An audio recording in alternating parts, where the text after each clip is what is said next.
അർജുനായുള്ള രക്ഷാപ്രവർത്തനം 12ാം നാളിൽ എത്തി നിൽക്കുമ്പോൾ തെരച്ചിലിനായി ഉടുപ്പി മാൽപ്പയിൽ നിന്നുള്ള മത്സ്യത്തൊഴിലാളികൾ കൂടി ശിരൂരിലെത്തിയതോടെ പ്രതീക്ഷയിലായിരുന്നു അർജുന്റെ കുടുംബം. കണ്ണാടിക്കൽ ഗ്രാമവും അതേ പ്രതീക്ഷയാണ് നാട്ടുകാരും പങ്കുവെക്കുന്നത്. ശിരൂരിലെ ഓരോ ചലനങ്ങളെയും ഉറ്റുനോക്കുകയാണ് കോഴിക്കോട് കണ്ണാടിക്കൽ ഗ്രാമവും അർജുന്റെ കുടുംബവും. നമുക്കറിയാം, അവിടേക്ക് മത്സ്യത്തൊഴിലാളികളുടെ സംഘം കൂടി രക്ഷാപ്രവർത്തനത്തിനായി എത്തിയതോടെ ഒരു വലിയ പ്രതീക്ഷ കുടുംബം പങ്കുവെക്കുകയുണ്ടായി നമ്മളുമായി.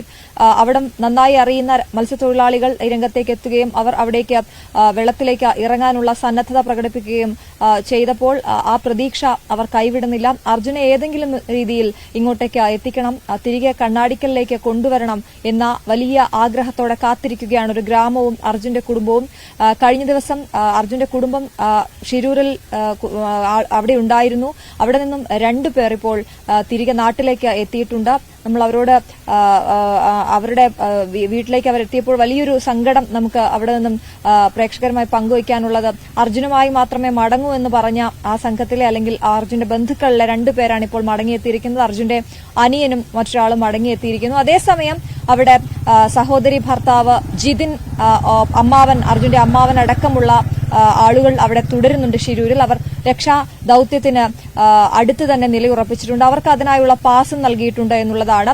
കഴിഞ്ഞ ദിവസങ്ങളിലൊക്കെ അവരെ തടഞ്ഞതായും അല്ലെങ്കിൽ അങ്ങോട്ടേക്ക് കയറ്റിവിടാനാകില്ല എന്ന രീതിയിലുള്ള വാർത്തകളൊക്കെ വന്നിരുന്നു. അതേസമയം മന്ത്രി പി എ മുഹമ്മദ് റിയാസ് ഇടപെട്ടുകൊണ്ട് അവർക്ക് പാസ് നൽകിക്കൊണ്ട് രക്ഷാ ദൌത്യത്തിൽ അവിടെ നിൽക്കുന്ന അവരുടെ മാനസികാവസ്ഥ മനസ്സിലാകുന്നതാണ്. അതുകൊണ്ട് തന്നെ അവരെ കൂടി ഈ രക്ഷാ ദൌത്യത്തിന്റെ ഭാഗമാക്കിക്കൊണ്ട് അവരെ ചേർത്ത് പിടിച്ചുകൊണ്ടുള്ള ഒരു രക്ഷാപ്രവർത്തനമാണ് ശിരൂരിൽ ഇപ്പോൾ പുരോഗമിക്കുന്നത്. അവിടെ നിന്നുള്ള ഓരോ വാർത്തകളും ഉറ്റുനോക്കുകയാണ് ഇവിടെ കുടുംബം. അവരുടെ വലിയ പ്രതീക്ഷ ഇപ്പോൾ ഇറങ്ങിയിട്ടുള്ള ഈ മത്സ്യത്തൊഴിലാളികളിൽ തന്നെയാണ്. മത്സ്യത്തൊഴിലാളികളെ സംബന്ധിച്ചിടത്തോളം അവർക്ക് ഇതിനു മുൻപും ഇത്തരത്തിലുള്ള രക്ഷാപ്രവർത്തന ദൌത്യങ്ങളിൽ പങ്കെടുത്ത പരിശീലനമുണ്ട്.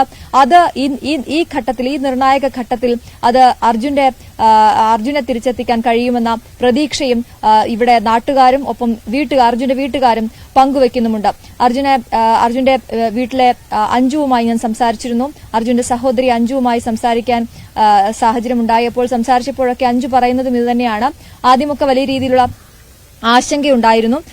ഇത്രയും വൈദഗ്ധ്യമുള്ള സൈനികർ അവിടെ എത്തി, നേവി സ്കൂബ ഡൈവർമാർ ഒക്കെ തെരച്ചിൽ നടത്തിയിട്ടും കണ്ടെത്താനാകാത്തത് ഈ മത്സ്യത്തൊഴിലാളികൾ കഴിയുമോ എന്നുള്ളൊരു ആശങ്ക ആദ്യം അവർക്കുണ്ടായിരുന്നു. പക്ഷെ അതല്ല, അവർക്ക് ആ പുഴയറിയാം, അതുകൊണ്ട് തന്നെ അതിന്റെ ഒഴുക്കിന്റെ ഗതി അറിയാം.